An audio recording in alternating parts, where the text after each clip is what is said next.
नमस्कार मैम, मैं स्टार्ट कर नमस्कार। रही हूँ। हाँ।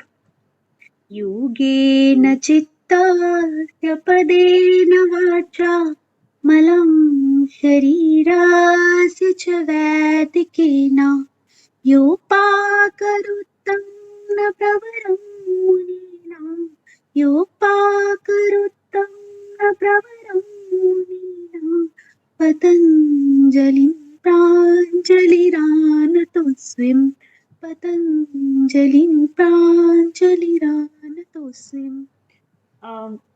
योग से चित्त की शुद्धि करने वाले मल और पदों से वचन की शुद्धि करने वाले और शरीर से मलों की शुद्धि करने वाले ऐसे महान पतंजलि मतलब मुनि को हम अंजलिबद्ध होकर प्रणाम करते हैं।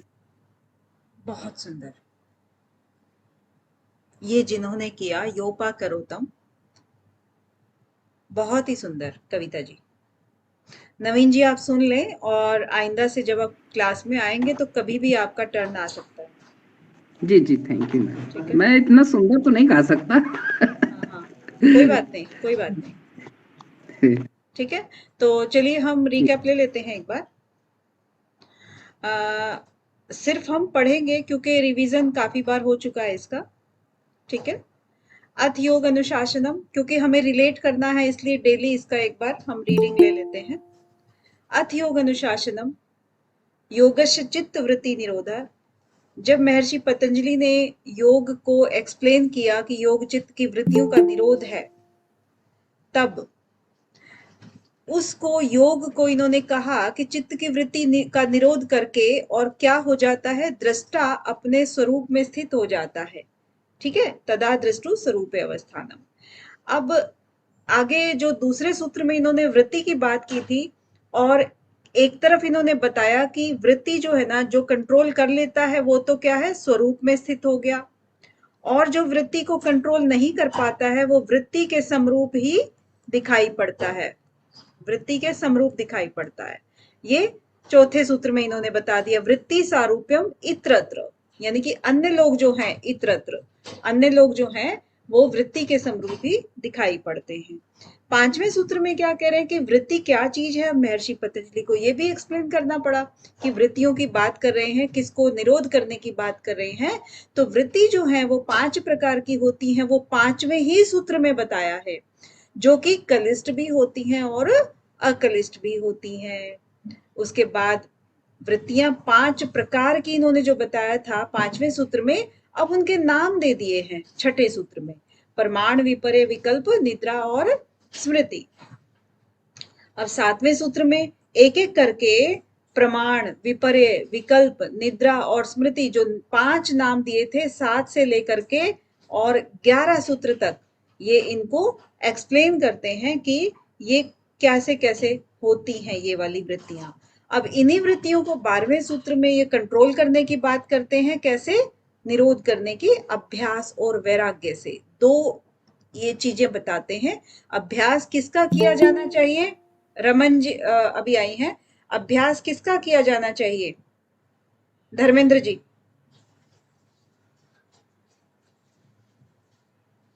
चित्त की वृत्तियों को निरोध करने का। जी मैम, हाँ अभ्यास जी, मैम। हाँ जी, अभ्यास इस जो किसका? मैम आपने जो 5 वृत्तियां बताई हैं, इनका निरोध करने के लिए, इनको डिस्ट्रॉय करने के लिए मैम। पूजा राणा जी आप बताएं। सकारात्मक चीजों का मैम अभ्यास करना है, नकारात्मक का हमें वैराग्य करना है। हाँ जी, बिल्कुल बढ़िया पूजा जी, बहुत बढ़िया।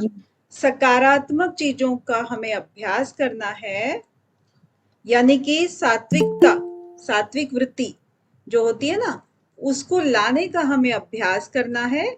और वैराग्य किसका करना है, नकारात्मक नकारात्मक चीजें जितनी भी हमारी वृत्तियों को बढ़ाती हैं, सब चीजें, उनका हमें वैराग्य करना है, उनसे हमें दूर हटना है। ठीक है। अब देखिए, पहला इन्होंने अभ्यास और दूसरा वैराग्य, दो नाम लिए ना इन्होंने, तो 13 और 14 सूत्र में ये दोनों को एक्सप्लेन करते हैं, अभ्यास को 2 सूत्रों में एक्सप्लेन करते हैं। तत्र स्थितो यत्नो अभ्यास है, यानी कि बार बार यत्न करके किसी भी चीज में स्थित हो जाना, वो अभ्यास कहलाता है।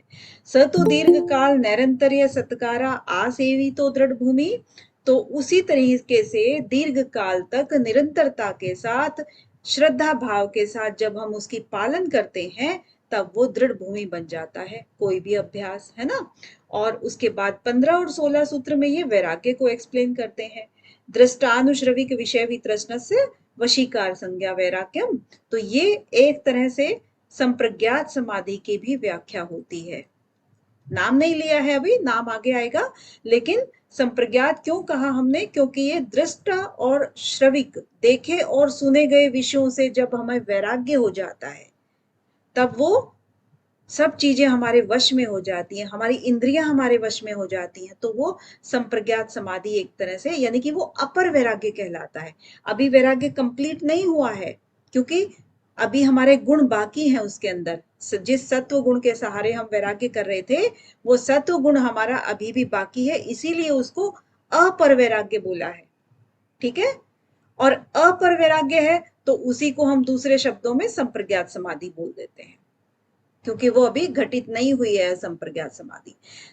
फिर लास्ट जो वैराग्य की परिपक्व अवस्था है वो है तत्परम पुरुष ख्यातिर गुण वैतृष्णम, यानी कि जब उस परम पुरुष का ज्ञान हो जाता है और गुणों से भी वितृष्णा हो जाती है, ठीक है, तब हमें पर वैराग्य आ जाता है, यानी कि इससे ऊपर कोई वैराग्य नहीं होता है। और इसी को हम फिर कौन सी समाधि कह देते हैं, असंप्रज्ञात समाधि, क्योंकि ये चीजें तभी घटित होती हैं, ठीक है। अब वितर्क विचार आनंद अस्मिता रूप अनुगमात संप्रज्ञात है। अब इससे 17वें सूत्र में क्या कहते हैं, संप्रज्ञात समाधि की व्याख्या बताते हैं कि संप्रज्ञात समाधि के लिए कौन कौन से स्टेप्स फॉलो करने होते हैं। सबसे पहले वितर्क, फिर विचार, फिर आनंद, फिर अस्मिता, ये 4 स्टेप्स हैं आपके, और चारों को आपको सीक्वेंस से याद रखना है। जब हम इनका अनुगमन करते हैं तब संप्रज्ञात समाधि घटित होती है। और संप्रज्ञात समाधि मतलब अपर वैराग्य, ठीक है, ये आपका मिलान करने में आ सकता है। इसके बाद 18वें सूत्र में क्या कहते हैं, विराम प्रत्यय अभ्यास पूर्व संस्कार शेषो अन्य। क्योंकि देखिए 17 और 18 2 सूत्रों में आपको संप्रज्ञात और असंप्रज्ञात ये दोनों के दोनों आपको एक्सप्लेन की हुई हैं, ठीक है। तो 18 में आपका क्या हुआ, असंप्रज्ञात। अब क्या यहाँ पर असंप्रज्ञात नाम दिया है सूत्र के अंदर, इसको छोड़ दीजिए अभी।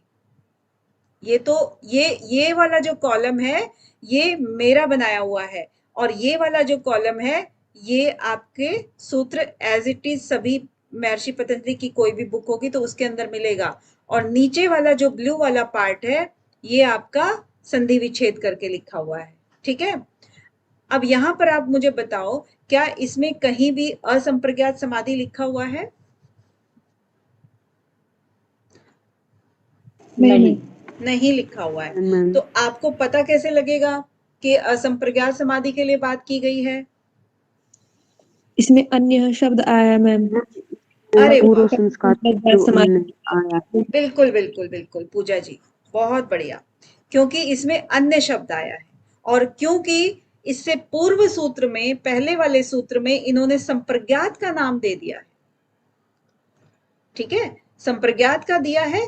और अगले सूत्र में ये कहते हैं कि जब प्रत्ययों से विराम लग जाता है, जो हमने पूर्व में अभ्यास किए थे, और केवल संस्कार शेष रह गया, वो अन्य है। और अन्य का मतलब संप्रज्ञात से अन्य है, इसका मतलब असंप्रज्ञात है, ठीक है। तो यहां तक आ गया। अब पूर्व जन्म के साधकों के लिए है कि भव प्रत्ययों का जन्म ही असंप्रज्ञात समाधि पाने के लिए होता है, जो कि पूर्व जन्म में विधेय की स्थिति को प्राप्त हो गए थे जब वो संप्रज्ञात समाधि के लिए प्रयासरत थे, ठीक है। और इसी जन्म के साधकों के लिए इन्होंने क्या बताए हैं, 5 उपाय बताए हैं। तो इसको या तो आप उपाय प्रत्यय कह सकते हैं, एग्जामिनर देखिए कोई भी शब्द का इस्तेमाल कर सकता है। उपाय प्रत्यय कौन से हैं, तो आप कहेंगे श्रद्धा, वीर्य, स्मृति, समाधि और प्रज्ञा, ये 5 हैं। या फिर वो कह देंगे साधन पंचक, ठीक है, साधन पंचक भी हो सकता है कि कौन से ऐसे साधन पंचक हैं जिनसे कोई भी समाधि तक पहुंच सकता है, तो वो आप कहेंगे श्रद्धा, वीर्य, स्मृति, समाधि और प्रज्ञा, ये हैं साधन पंचक या उपाय प्रत्यय।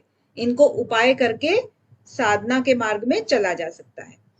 अब आगे 21 और 22 में क्या कहते हैं? 21 में तीव्र संवेगा नाम आसन्न। देखिए ऊपर इन्होंने बता दिया है सब कुछ कि कैसे कैसे वितर्क, विचार, आनंद, अस्मिता ये स्टेप्स फॉलो करने हैं, ठीक है, अभ्यास और वैराग्य के द्वारा।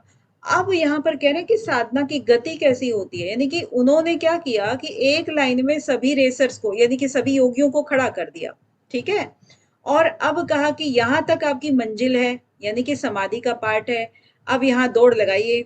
अब दौड़ लगाएंगे तो जितना तेज भागेगा वो उतनी ही जल्दी पहुंचेगा ना अपनी मंजिल तक। तो यहाँ पर उस तेज गति की बात कर रहे हैं। तीव्र संवेगा नाम आसन्न, जो जितनी तेज गति से भागेगा उस स्थिति को वो प्राप्त कर लेगा, ठीक है, स्थिति प्राप्त हो जाएगी उसको। अब 22 में क्या कहते हैं कि मृदु मध्य अधिमात्र तत्वा ततोपि विशेष। अब यहाँ पर तो थी स्पीड की बात, है ना, स्पीड थी, लेकिन स्पीड किसकी? साधक की। अब यहाँ पर साधक की स्पीड के बारे में बात करें, साधक की बात करेंगे 22वें सूत्र में। मृदु मध्य अधिमात्र, यानी कि साधक जो है 3 कैटेगरी के होते हैं। एक तो होते हैं मृदु, एक होते हैं मध्य कैटेगरी, और तीसरी होती है अधिमात्र।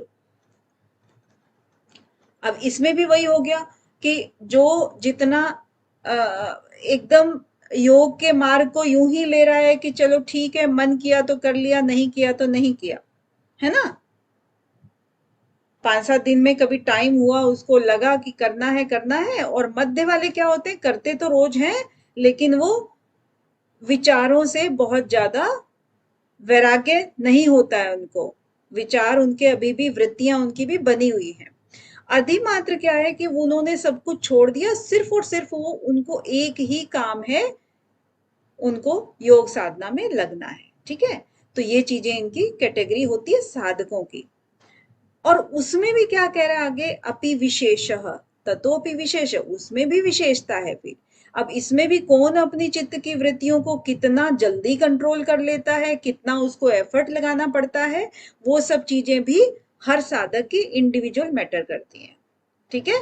तो यहाँ पर 22वें सूत्र का अर्थ हुआ ये। देखिए उपाय प्रत्यय, भव प्रत्यय और उपाय प्रत्यय के बाद फिर हमारे उसमें तीव्र संवेगा नाम आसन्न है, मृदु मध्य अधिमात्र तत्व, ये आपके आएंगे। ये कौन है? अनीता नायक जी, स्पेशली आपके लिए आपने एक वीडियो भेजी थी जो मैंने आज ही सुनी है। वैसे तो आपने बहुत अच्छा बोला है, आपने बहुत अच्छा बोला है, इसमें कोई डाउट नहीं है, लेकिन बाद में आके आपने काफी ऊपर नीचे किया है सूत्रों को। जी मैम, नहीं रिपीट नहीं देख पाई हूँ, एक बार देखूंगी आप नहीं रिकॉर्ड किया, आप एक बार खुद से सुनना उसको और उसमें सुधार करना। लेकिन इसमें कोई डाउट नहीं कि आपने बहुत अच्छा बोला था, इसमें कोई वीडियो डाउट बनाने पड़े तो कंफ्यूज हो गई मैम। हाँ, लेकिन आपसे ऊपर नीचे हुए हैं सूत्र, ठीक है।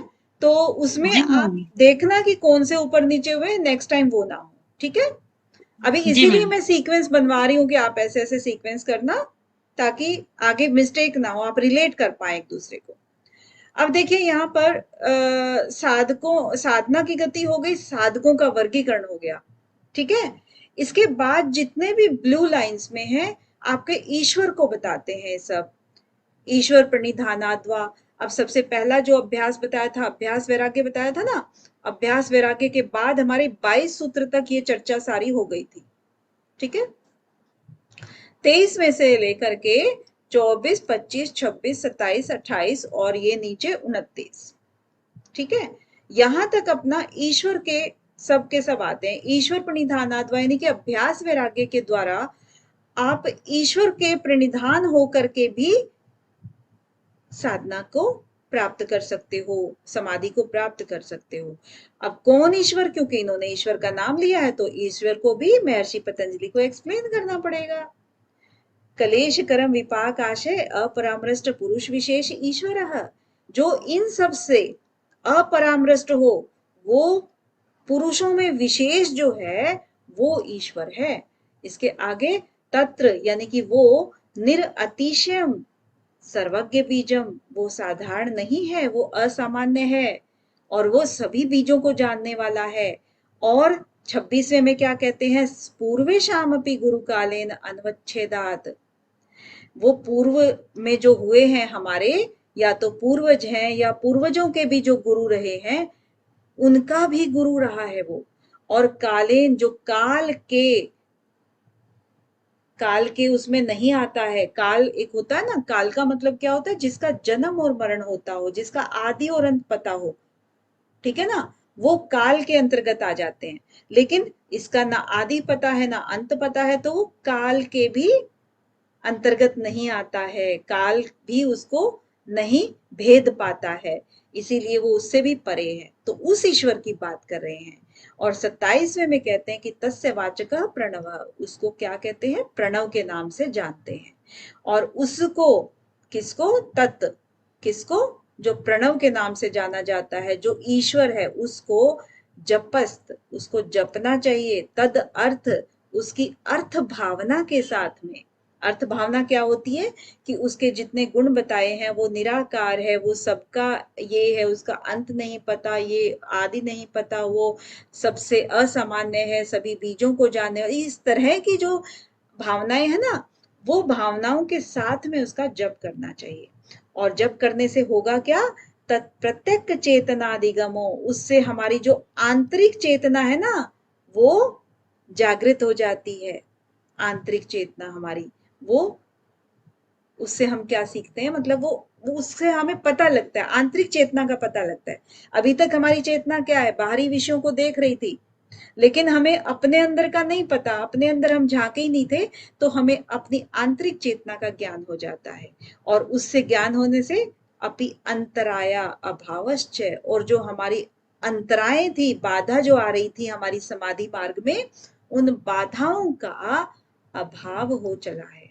ठीक है, आगे है, व्याधि सत्यान संशय प्रमाद आलस्य अविरति भ्रांति दर्शन अलब्ध भूमिकत्व अनअवस्थितत्वानि चित्त विक्षेपास्ते अंतराया। तो ये 9 प्रकार की अंतराएं हैं जो एक्सप्लेन हो चुकी हैं। 5 सह विक्षेप हैं, वो भी हो चुकी हैं। और 32 में क्या कह रहे थे कि तत्व प्रतिषेधार्थ एक तत्व अभ्यास है, और इन सब को प्रतिषेध करने के लिए, रोकने के लिए एक तत्व का अभ्यास करना चाहिए। ये उपाय है एक तत्व का अभ्यास। ठीक है, अब यहां से स्टार्ट करते हैं 33 से सूत्र से। ठीक है, इसमें अब तक किसी को कोई दिक्कत? No ma'am. चलिए, मैत्री करुणा मुदितो उपेक्षाणाम सुख दुख पुण्य अपुण्य विषयाणाम भावना चित्त प्रसादन। तो ये वाली जो है ना, अब आप देखना कि आपके जो उपाय बताए गए हैं सारे के सारे, इनको थोड़ा सा नोटिस करना, क्या क्या उपाय बताए हैं। अभ्यास वैराग्य बता दिया था, ईश्वर प्रणिधान बता दिया था। तो ये सब करते करते ना, अब ये मैत्री करुणा की बात कर रहे हैं, और हम इसको रिलेट कैसे करेंगे, याद करने के उद्देश्य से बाद में बताते हैं इसको। ठीक है, तो ये कहेंगे कि मैत्री करुणा मुदितो उपेक्षाणाम। अब देखो ये क्या चीज होती है, ये सारी की सारी मैत्री करुणा मुदिता उपेक्षा, ये क्या होती है, भावनाएं होती हैं। मैत्रता की भावना, करुणा की भावना, है ना, भावना, इनको क्या कहते हैं हम, भावना। तो इस सारी की सारी जो भावनाएं हैं, वो क्या है, सुख दुख पुण्य अपुण्य, और ये क्या बता दिए इन्होंने, विषय बता दिए, है ना। ये सारी भावनाएं हैं, मैत्री की भावना, करुणा की भावना, और ये सारे विषय हैं। सुख का एक विषय हो गया, दुख का विषय हो गया, पुण्य करना अपुण्य करना, ये सब चीजें क्या है, विषय हैं, और ये भावनाएं हो गई। तो विषयाणाम भावनाश्चित्त प्रसादनम। अब यहां पर कहा कि भावनाश्चित्त प्रसादनम, मतलब कि इनकी भावना करने से चित्त प्रसन्न हो जाता है। ठीक है ना, विषयाणाम भावनाश्चित्त प्रसादनम, ये जब हम इनकी भावनाएं करेंगे तो हमारा चित्त प्रसन्न हो जाएगा। ठीक है, अब यहां पर एक तत्व का अभ्यास बोला था, सबसे पहले आपने देखा होगा ऊपर, एक तत्व का अभ्यास, राइट। अब एक तत्व के अभ्यास के बाद इन्होंने कहा कि ये सारी के सारी जो चीजें हैं, क्या करती हैं एक तत्व के अभ्यास में, हमें चित्त को एकाग्र करने का प्रयास करती हैं, हेल्प करती हैं वो, ठीक है ना। जब हमारी एकाग्रता बढ़ेगी तो हमारा चित्त जो है वो हर भूमि के ऊपर स्थिर होता हुआ चला जाएगा। यानी जो भी हमने वितर्क की भूमि के ऊपर अगर हमने वो किया, धारणा ध्यान समाधि किया, और वितर्क मतलब वही ना स्थूल विषयों पर, है ना। तो स्थूल विषय पे जब हमने ध्यान करने की अभ्यास किया और धीरे धीरे करके हमारी एकाग्रता बढ़ती है, तो उसके ऊपर जब हमारी परिपक्व हो जाएगी तो फिर हम किस पे आएंगे, विचार पे आएंगे, है ना। फिर इस पे स्टेप बाय स्टेप हम ऐसे चलते हैं, ठीक है। तो जब ऐसे चलेंगे तो धीरे धीरे करके क्या होगा, धीरे धीरे करके हमारी एकाग्रता जो है वो बढ़ती चली जाएगी। अब यहां पर उसी एकाग्रता की बात कर रहे हैं कि मैत्री जो है, क्योंकि ये हमारा क्या है, सामाजिक बिहेवियर है सारा का सारा। आप देखोगे ना, मैत्री करुणा मुदिता उपेक्षा नाम, मैत्री किससे करनी चाहिए। अब यहीं से आप इसको दो फ्रेज में बांट लो एक बार। मैत्री किससे करनी चाहिए, सुखी आदमी से करनी चाहिए, ठीक है ना। क्यों करनी चाहिए, क्योंकि जो हम मैत्री करते हैं किसी सुखी आदमी से, तो वो धीरे धीरे करके क्या है कि वो हमारी आत्मा को सुख पहुंचाएगा। ऐसा नहीं है कि एक दुखी से अगर हमने कर ली तो वो अपने सारे के सारे वही दुखड़ा रोता रहेगा और हम खुद ही खुश नहीं रह पाएंगे। जब खुश नहीं रह पाएंगे, हमारी वृत्तियां जो है वो बनी रहेंगी, वो कम ही नहीं होंगे। फिर धीरे धीरे करके वो मलिन होता जाएगा जो भी चीज है। तो सुखी जो है उससे क्या करना है, हमें मित्रता करनी है। और आमतौर पे जो हमारा समाज में जो चल रही है, रीत चल रही है, तो उससे क्या होता है, जो पड़ोसी अगर सुखी दिख जाए,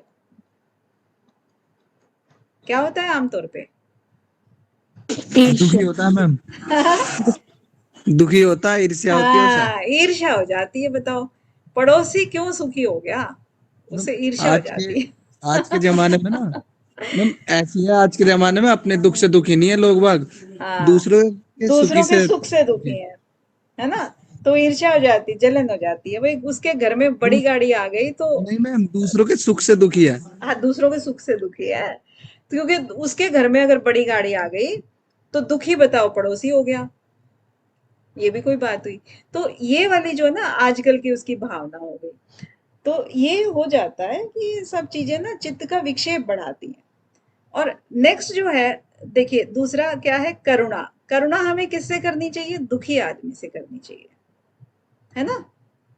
अब करुणा दुखी आदमी से कैसे, जैसे मान लीजिए, और अपने आजकल के वही बात है, अगर हम कहें कि सामने वाला दुखी है तो खुद के लिए अहंकार सा हो जाता है, अच्छा इसने ऐसे ही काम किए होंगे, है ना, या फिर ये तो छोटे लोग हैं, या ये हैं वो हैं, मतलब इस तरह का समाज हमारा बन गया है। लेकिन हमें क्योंकि ये काम को उल्टा करना है, नहीं करनी है ये सब चीजें, तो हमें अपने भावनाओं को उसी तरीके से जोड़ के चलना चाहिए जिसमें हमारी चित्त की वृत्तियां क्या ना हो, बढ़े ना, ठीक है ना। क्योंकि अगर हम दुखी के प्रति करुणा करेंगे, उसकी हेल्प कर देंगे, उसको दया भाव से देखेंगे, तो हमारे चित्त में कोई विकार नहीं आएगा, ठीक है। मैम, करुणा का अर्थ बता दीजिए। करुणा, दया, दया भावना, ओके। हाँ। अच्छा, मुदिता, मुदिता आता है फिर पुण्य आत्माओं के ऊपर। देखिए एक एक करके लिखा हुआ है, सूत्र अगर याद करोगे ना, आप कभी भी गलत नहीं कर पाओगे। देख रहे हो ना, मैत्री क्या है, आपने इसके दो हिस्से किए। मैत्री को आपने सबसे पहले, क्योंकि ये सबसे पहला है, और आपने इस सबसे पहले पे मिला देना है। ये दूसरा है, ये दूसरे पे मिला देना है। तीसरा है, तीसरे पे मिला देना है। चौथा है तो चौथे पे मिला देना है, ठीक है। कभी भी गलत नहीं कर पाओगे इसको। तो मुदिता, मुदिता क्या होता है, पुण्य आत्माओं से। अब पुण्य आत्माएं कौन होती हैं, जो हमारे साधु संत होते हैं वो पुण्य आत्माएं हैं, समझ रहे हैं। तो पुण्य आत्माओं पर आजकल क्या होता है हमारे समाज में, जैसे अगर कोई बाबा या कोई और जो साधु संत या ऐसे हैं बंदे, अगर वो बिजनेस कर रहे हैं तो, या दवा कर रहे हैं, या आयुर्वेद चला रहे हैं, तो सबसे पहले जो है ना उनको यही कहेंगे कोई बाबा है क्या, बिजनेसमैन है। मतलब कि आप उसके एक ही पहलू को देख पाते हो और जिसको जो उनका करना है, बातें करनी है, विरोधी बातें करनी है, वही करते रह जाते हैं। तो इससे क्या होगा, फिर चित्त मलिन होगा हमारा। हम क्यों सोचें उसके बारे में, जो उनकी अच्छी बातें हैं उनको क्यों ना सोचें। तो मुदिता यानी कि जो पुण्य आत्माएं हैं उनसे आप प्रसन्न हो। मुदित, मुदित होता ना प्रसन्न, उससे हमें प्रसन्न होना चाहिए। और उपेक्षा, उपेक्षा किसकी करनी चाहिए, अपुण्य आत्माओं की। जो अपुण्य आत्माएं हैं यानी कि जो पाप आत्माएं हैं, जो पाप करती हैं, तो उससे हमें क्या करना है, क्या करना है, उसकी उपेक्षा करनी है। उपेक्षा का मतलब यहाँ पर देखिए, या तो आप उसे घृणा घृणा नहीं करनी है, ठीक है, और आपको उसके सोचना भी नहीं है, उसके बारे में सोचना भी नहीं है, क्योंकि आप सोचोगे तो वृत्तियां तो आपकी तब भी बनी ना, वृत्तियां तो तब भी बनेंगी। आपको तटस्थ रहना है, ना आपको यस ना नो। मतलब मैम इनके साथ जो है वो उदासीनता का भाव रखना पड़ेगा हाँ ना, जी, हाँ अच्छा ना बुरा। हाँ हाँ, तटस्थ उदासीन, ये एक ही बात होती है, ठीक है। जी मैम। ये रखना है, ना अच्छा ना बुरा, क्योंकि हमारे भाव हम तभी कंट्रोल कर पाएंगे, ना हमें अच्छे की तरफ जाना है ना बुरे की तरफ जाना है, ठीक है। तो ये आपकी ये वाली भावनाएं हो गई, भावनाएं हैं ये वाली सारी, ठीक है। इसीलिए कहा है कि भावना चित्त प्रसादन, ठीक है। अब एक और चीज छोटी सी डिस्कस कर लेते हैं कि जैसे हमारा मन होता है ना, वो 6 तरह से मलिन होता है, पता है आपको। चित्त है, जो चित्त है, मन है, वो किस प्रकार से मलिन होता है। जैसे एक राग से होता है, द्वेष से होता है, ईर्ष्या से होता है, और परापकार से होता है। एक परोपकार होता है, एक परापकार, ठीक है। और एक होता है असूया, और एक होता है अमर्ष। ये 6 रीजन होते हैं जो हमारे मन को मलिन करते हैं। राग से आप जानते ही हो, द्वेष से भी जानते हो, ईर्ष्या से भी जानते हो ना। तो ये क्या जी होते मैम। हैं, हाँ, इनको कालुष्य बोलते हैं। कालुष्य यानी कि कालकपन जो होती है ना, यानी कि कहते हैं कि उसका मन तो काला है, ऐसा कुछ करके। तो ये सारे कालुष्य में आते हैं कि ये आपके मन को मलिन करते हैं।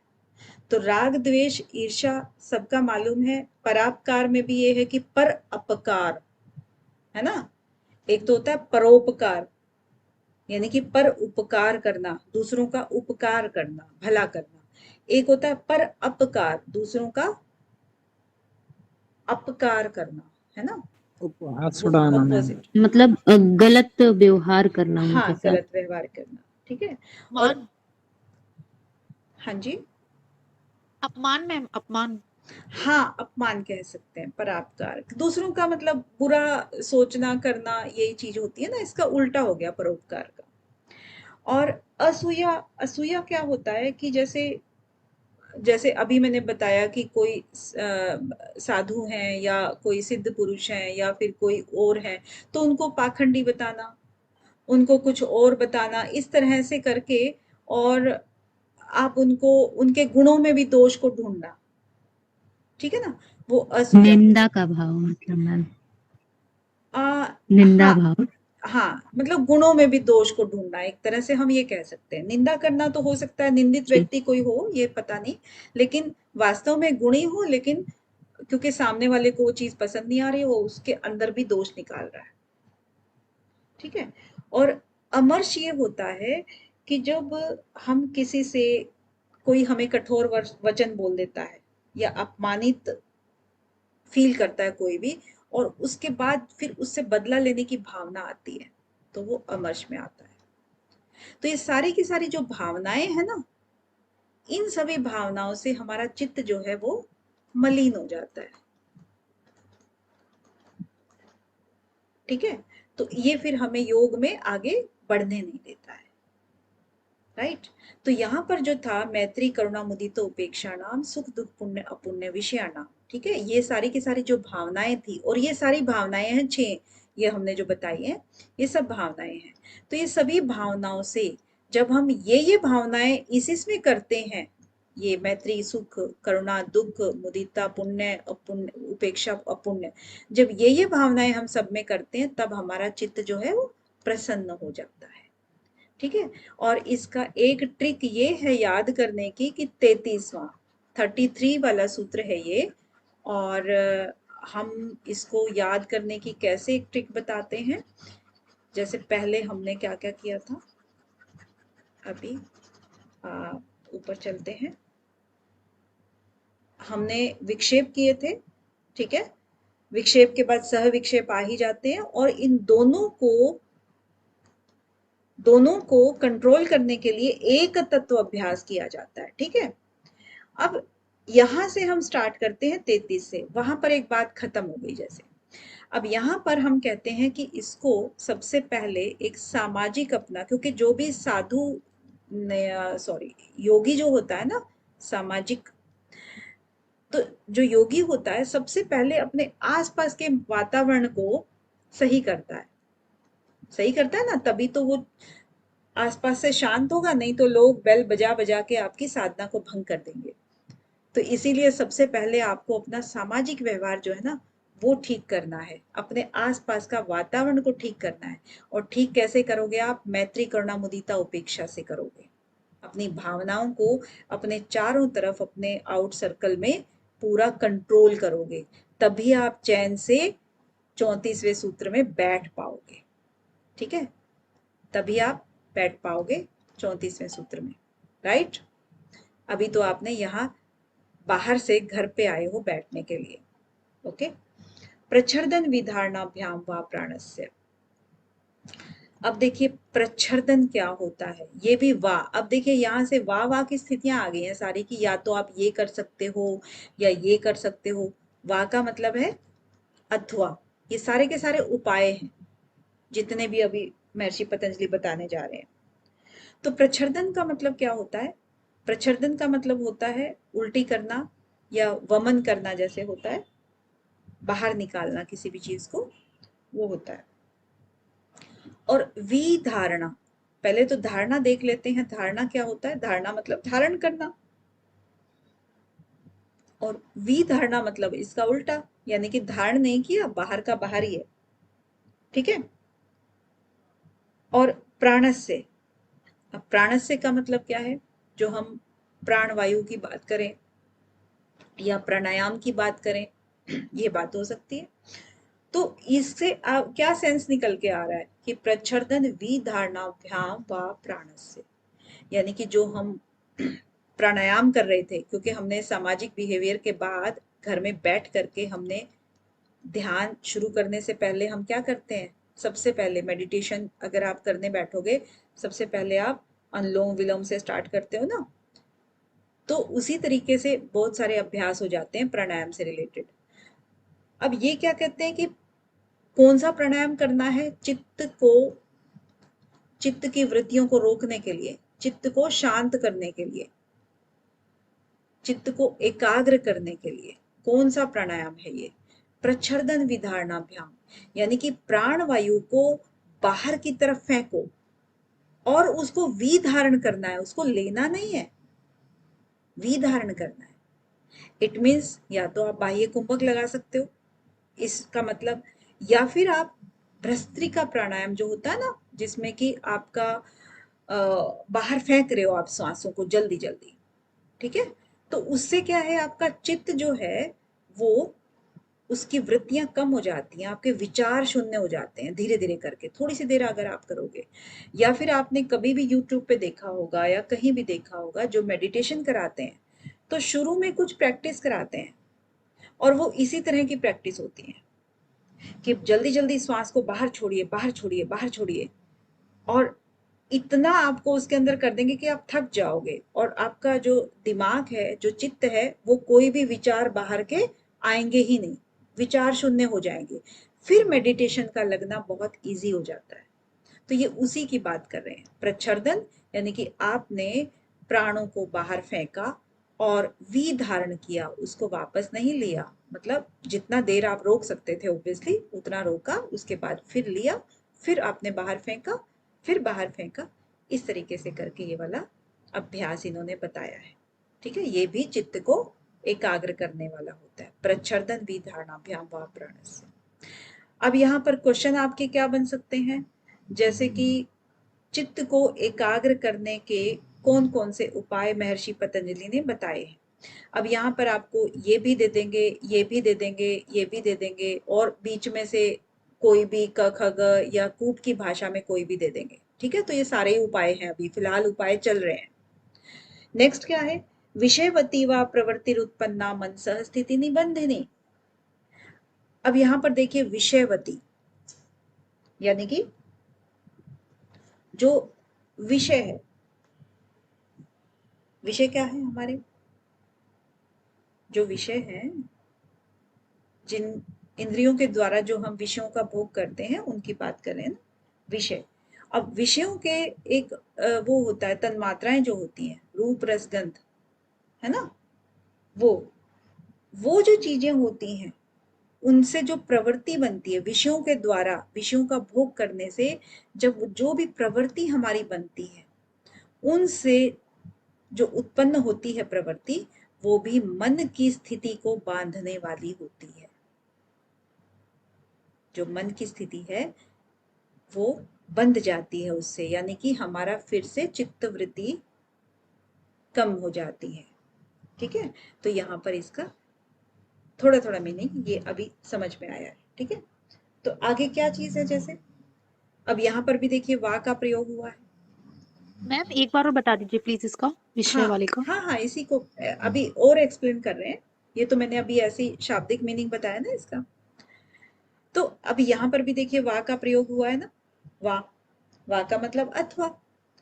अब यहाँ पर भी देखोगे जब भी हम भी कोई भी आलम्बन, क्योंकि इसने विषयवती की बात की है ना अभी, तो विषयवती मीन्स किसी भी चीज का आलम्बन लेना। आलम्बन किससे लिया जाता है, इंद्रियों से लिया जाता है ना। और इंद्रियां किसका आलम्बन लेती हैं, विषयों का लेती हैं, विषयों का लेती है ना, कोई भी विषय हुआ। अब चाहे वो स्थूल हो सकता है, चाहे वो सूक्ष्म हो सकता है, कोई भी विषय हो सकता है। स्थूल होगा तो कोई मूर्ति, कोई ऐसी चीज होगी, सूक्ष्म होगा तो आपके विचार होंगे, मंत्र होंगे, कोई ऐसी चीज होगी। ठीक है ना, लेकिन होगा वो विषय ही होगा। ठीक है ना, विषयवती, तो वो विषय ही होगा। अब इन विषयों पर जब हम अपने मन को एकाग्र करेंगे तो कोई एक प्रवृत्ति उत्पन्न होती है। जाहिर सी बात है कि जब भी आप किसी चीज में एकाग्रता लेके आते हो, तो एकाग्रता लेके आओगे तो कुछ ना कुछ आपको जरूर दिखेगा, फील होगा, कोई एक प्रवृत्ति उत्पन्न होगी आपकी। ठीक है, प्रवृत्ति मतलब जो भी कोई भी चीज जब लंबे समय तक चलती है और उससे जो चीज बन के आती है सामने, उसको प्रवृत्ति बोलते हैं कि किस प्रवृत्ति का आदमी है। अभी अभी पीछे हमने बताया था ना कि वो रागी है, वो कामी है, वो क्रोधी है, तो वो प्रवृत्ति ही तो हो गई ना वो उसकी। तो जब भी कोई भी विषय का आलंबन लेकर के हम जब चलते हैं, चाहे वो स्थूल विषय का आलंबन हो, सूक्ष्म विषय का आलंबन हो, किसी भी तरह का हो, तो फिर वो उससे एक प्रवृत्ति उत्पन्न होती है। और जब प्रवृत्ति उत्पन्न होती है तो वो भी क्या होती है, मन की स्थिति को बांधने वाली हो जाती है, यानी कि वो भी मन को कंट्रोल कर लेती है, चित्त की वृत्तियों को रोक लेती है, बहुत ज्यादा वृत्तियां पनपने नहीं देती है। ठीक है, मैडम इसको उदाहरण से, व्यवहारिक उदाहरण से कैसे समझ सकते हैं? व्यवहारिक उदाहरण से उसको समझ सकते हैं कि मान लीजिए कि अगर आपने भगवान गणेश जी की मूर्ति पे आलंबन किया, स्थूल की बात कर रहे हैं अभी, ठीक है, स्थूल विषय जी तो ये क्या है, आपने इसको देखा, आंख से देखा, ठीक है, क्या हुआ, ये जी विषय हो गया ना। जी क्योंकि हमने इंद्रियों से इसको देखा, ये विषय हो गया। अगर आपने इस गणेश जी को बार बार लंबे समय तक जब आपने इनको खूब पूजा अर्चना की, पूरा इन पे सात्विक, क्योंकि ऑब्वियस है कि आप अगर ध्यान साधना कर रहे हो तो ये बताने की जरूरत नहीं कि वो आपका सात्विक आलंबन है, ठीक है ना। तो जी जब आप हर काम में गणेश जी की बात करते हो तो फिर धीरे धीरे करके आप अनकॉन्शियस माइंड में भी गणपति बप्पा जो है ना वो सब अच्छा ही करेंगे, जो होगा वो देख लेंगे, है ना, मुझे टेंशन लेने की जरूरत नहीं है। तो जब भी आप देखोगे सोचोगे अपने आप आपके मुंह से जो है ना गणपति बप्पा यही निकलेगा, निकलो आगे। मैडम, इसको जैसे संगीत वगैरह नहीं ले सकते हैं? वो भी तो मन को बांधता है। बिल्कुल ले सकते हैं, तो वो अपना आ गया ना। आप किसी भी चीज में देखिए विषयवती, आप संगीत में लोगे तब भी तो वो फील करना हुआ ना, रूप जी रस गंध सब कुछ उसके अंदर आता है, तन्मात्राएं भी उसके अंदर आती हैं, विषय भी उसके अंतर्गत आते हैं, ठीक है, जी सब चीजें जी उसके अंतर्गत आती हैं। ये तो मैंने स्थूल का बताया, सूक्ष्म भी आती हैं, वही चीजें हैं आपकी। कोई भी एक ऐसी गंध हो गई, कैसा एक सुनने का कोई म्यूजिक हो गया जो आप उसको बहुत ज्यादा धुन इतनी पसंद है आपको, तो आपको ये ध्यान ही नहीं रहता है कि आपके आसपास क्या चल रहा है, आप उसको धुन को सुनने में ही बहुत ज्यादा व्यस्त हो गए। तो मैडम, अभी तो हम चित्त शुद्धि के उपाय की ओर ही विचार कर रहे हैं। तो हाँ जिसमें पहला आपने बताया कि प्राणायाम, हाँ, और दूसरा अब ये है कि दूसरा वाला आप बता रही हैं। ये सिर्फ प्राणायाम अभी मैंने नहीं बताया, मैत्री करना भी चित्त शुद्धि का ही है, जी ठीक है। जी तो प्राणायाम हो गया और इसके बाद आपका विषयवती हो गया, ठीक है, जी विषयवती भी हो गया। ईश्वर प्रणिधानात् वही वो भी इसका वो उपाय था, ठीक है। अभ्यास जी वैराग्य भी था, ओके। जी। तो यहाँ पर फिर क्या है आपको ये बता दिया गया ना, ये वाला तो ठीक है, विषयवती हो गया। आगे चले। एक चीज थोड़ा सा मुझे बता दीजिए, पता नहीं मैं बाद में भूल न जाऊं। हाँ बताइए। जैसे कि मैं तो ये जो है ना गीता प्रेस वाली पढ़ रहा हूँ, तो थोड़ा इन्होंने संधि विच्छेद बहुत अच्छे से नहीं किया है, परिच्छेद जिसे कहते हैं। तो कोई सर मैडम ऐसी कोई बुक बताइए जिसमें बिल्कुल तोड़ करके इनका एक एक वर्ड रख दिया हो, तो थोड़ा उसको भी मैं देखना चाहता हूँ, हिंदी देखो सहित। जैसे कि ये ये ये जो मैंने लिखा हुआ है सब एकदम तोड़ तोड़ के लिखा हुआ है, जी जी ठीक है। जी। और चलिए नेक्स्ट अभी सर कर। मैम से अच्छा कोई नहीं बता सकता, इसीलिए आपको क्लास में आना पड़ेगा, आपको यही बुक मिलेगी पढ़ने के लिए। जी जी इसमें कई बुक्स का कॉम्बिनेशन है, मैंने कोई एक बुक से नहीं उठाया हुआ है ये, जी जी ठीक है। तो चलिए जी इसके आगे है विशोका व ज्योतिष्मति, ठीक है।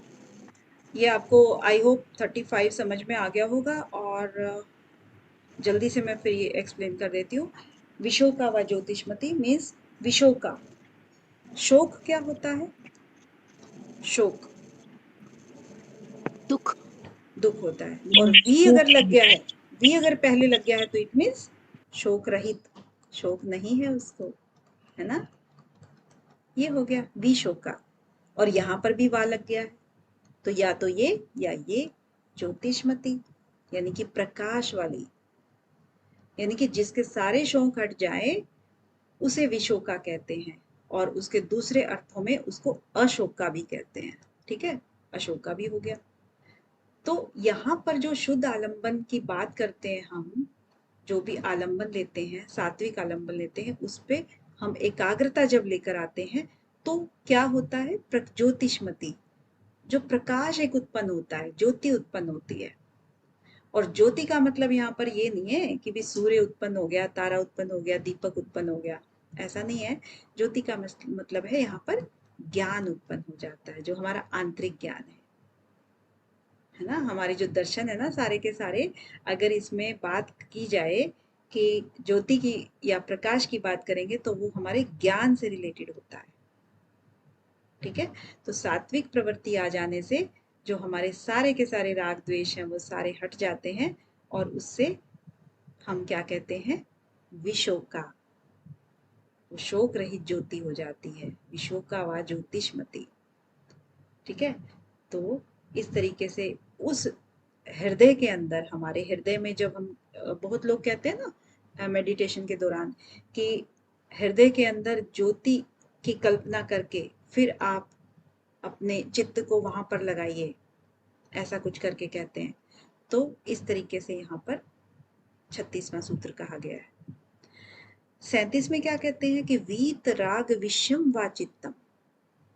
अब वीत, वीत क्या होता है, जो योगी होते हैं ना, जिनके राग बीत गए हों, वीत राग यानी कि जिनके राग ना रहे हों उनकी जिंदगी में, राग रहित जो लोग हों, वो लोग, उनका विषय भी चित्त के अंदर धारण करके, यहाँ पर भी देखिए वाह है, उनका भी विषय लिया जा सकता है चित्त के अंदर, जो राग रहित हो गए हैं, जो योगी। ठीक है, वीत राग हो गए हैं, जो वीत रागी जो हैं, उनका विषय भी चित्त के अंदर धारण किया जा सकता है। राइट, इसमें ज्यादा कुछ है नहीं। और 38 में क्या कहते हैं कि स्वप्न निद्रा ज्ञान आलंबनम वा, यानी कि जो स्वप्न में, निद्रा में जो ज्ञान हमें मिलता है उसका भी आलंबन लिया जा सकता है। वाह, अगेन वाह आ गया है ना। अब इनमें स्वप्न में क्या आता है, निद्रा में जब हम सो रहे होते हैं तो एक तो निद्रा, देखिए दोनों में फर्क होता है। स्वप्न क्या होता है, स्वप्न होता है जिसमें हमें स्वप्न आते हैं, सीधी सी बात, वो निद्रा, वो स्वप्न। ठीक है, जिसमें हमें स्वप्न आते हैं। निद्रा में कोई स्वप्न नहीं आता हमें, गहरी निद्रा होती है ना। अब ये गहरी निद्रा में हमें क्या करती है, वो एकदम से फ्रेश उठाती है, फ्रेश फील करते हैं इसमें, है ना। और स्वप्न हमारे अच्छे भी होते हैं, बुरे भी होते हैं, भारीपन भी लेके आते हैं, लेकिन अगर हमें स्वप्न में हमारे इष्ट देवता के दर्शन हो जाए, इष्ट देव के दर्शन अगर हो जाते हैं, तो वो जो फीलिंग होती है, वो फीलिंग भी हमें क्या करती है, चित्त की वृत्तियों का निरोध करने में सहायक होती है ना, हमें साधना मार्ग में आगे बढ़ाती है। ठीक है, और 39 में क्या कह रहे हैं कि यथा अभिमत ध्यानाद्वा। अब यहाँ पर भी वाह है, वाह का मतलब है कि जिसका जैसा भी मत हो, यथा, जिसका जैसा भी अभिमत हो। अब इतने सारे जो ऊपर उपाय बताए हैं, इसमें से योगी साधक किसी के अंदर भी जाना चाहे उसका ही ध्यान कर सकता है। यथा अभिमत, जिसका जैसा मत हो उसी में ध्यान कर सकता है। ठीक है, 39 में। और 40 में क्या कहते हैं कि परमाणु परम महत्वान्तो अस्य वशीकारः, यानी कि ये जब इतने सारे इन्होंने उपाय बताए हैं, इनमें से अगर किसी एक में एकाग्र कर ले अपने चित्त को, तो धीरे धीरे करके जो साधक है वो परमाणु यानी कि परम अणु, छोटे से छोटा, परम अणु क्या होता है, छोटे से छोटा। ठीक है, और परम, परम मतलब बड़े से बड़ा, है ना। महत्वान्तो अस्य वशीकार है, वो इन सब में कहीं पर भी अपने चित्त को ठहरा सकता है। इतनी उसको चित्त को एकाग्र करने का अभ्यास हो जाता है। अगर वो इस तरीके से चित्त को लगाएगा किसी भी ऊपर दिए गए उसमें, तो फिर वो छोटे से छोटे में यानी कि परमाणु में और महान से महान किसी भी वस्तु में अपने चित्त को वश में कर सकता है, अपने चित्त को एकाग्र कर सकता है। ठीक है, तो यहाँ पर आपका 40 सूत्र कंप्लीट होते हैं। और आज सुनने का नहीं है टाइम, क्योंकि थोड़ा सा